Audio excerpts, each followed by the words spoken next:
name is John Wellington Wells. I'm a dealer in magic and spells, in blessings and curses, and never-filled purses, in prophecies, witches, and knells. If you want a proud foe to make tracks, if you'd melt a rich uncle in wax, you've but to look in on the resident gin number 70 Simeriacs. We've a first-class assortment of magic, and for raising a posthumous shade, with effects that are comic or tragic, there's no cheaper house in the trade. Love filter with quantities of it, and for knowledge if anyone burns, we're keeping a very small profit, a prophet who brings us unbounded returns. For he can prophesy with the wink of his eye, peep the security into futurity, sum up your history, clear up a mystery, humour, proclivity, for a nativity, for a nativity. He has answers oracular, bogey spectacular, tetrapods tragical, mirrors so magical, facts astronomical, solemn or comical, and if you want it, he makes a reduction on taking a quantity. Oh! If anyone anything lacks, he'll find it already in stacks, if he'll only look in on the resident gin number 70 Simeriacs.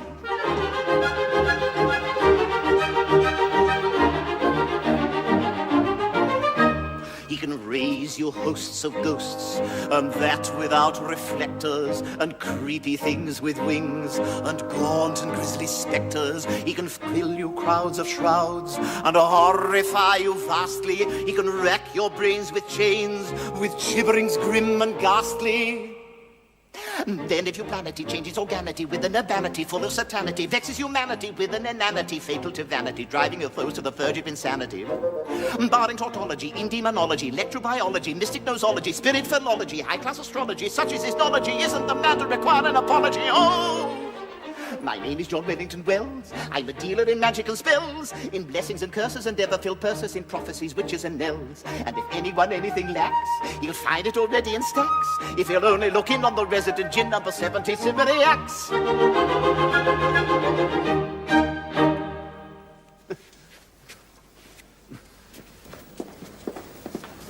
I have sent for you to consult you on a very important matter.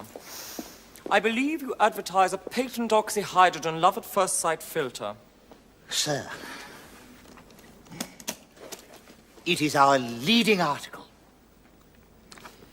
Now, I want to know if you can confidently guarantee it as possessing all the qualities you claim for it in your advertisement. Sir, we're not in the habit of puffing our goods.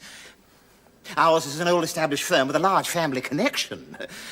And every assurance held out in the advertisement is fully realized. Oh, Alexis, don't offend him, or he'll change us into something dreadful. I know he will. I am anxious, from purely philanthropical motives, to distribute this filter secretly among inhabitants of this village. I shall, of course, require a quantity. How do you sell it?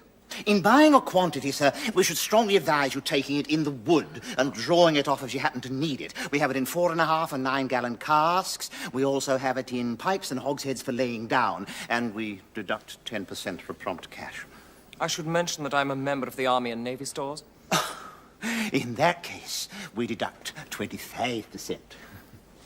Aline, the villagers will assemble to carouse in a few minutes. Go and fetch the teapot. But Alexis, My dear, you must obey me, if you please. Go and fetch the teapot. I'm sure Dr. Daly would disapprove of it. And how soon does it take effect? In 12 hours. Whoever drinks of it loses consciousness for a period, and on waking, falls in love as a matter of course with the first lady he meets who has also tasted of it, and his affection is at once returned. One trial will prove the fact. Good. Then, Mr. Wells, I shall feel obliged if you will at once pour as much filter into this teapot as will suffice to affect the whole village.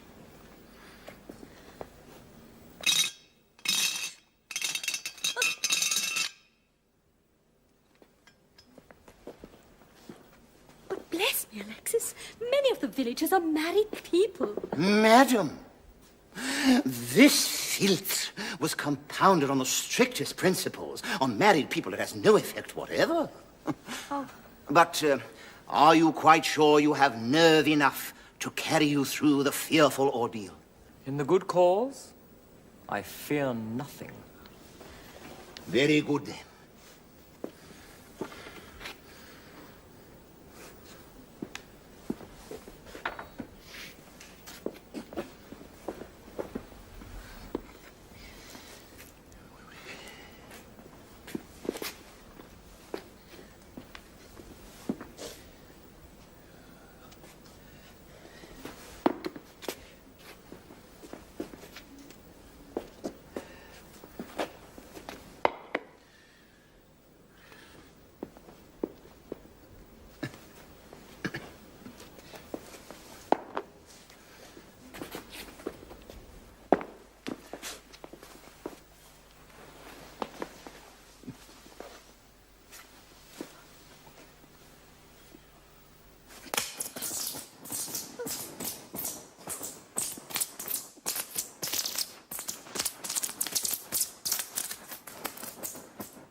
We can proceed at once to the incantation.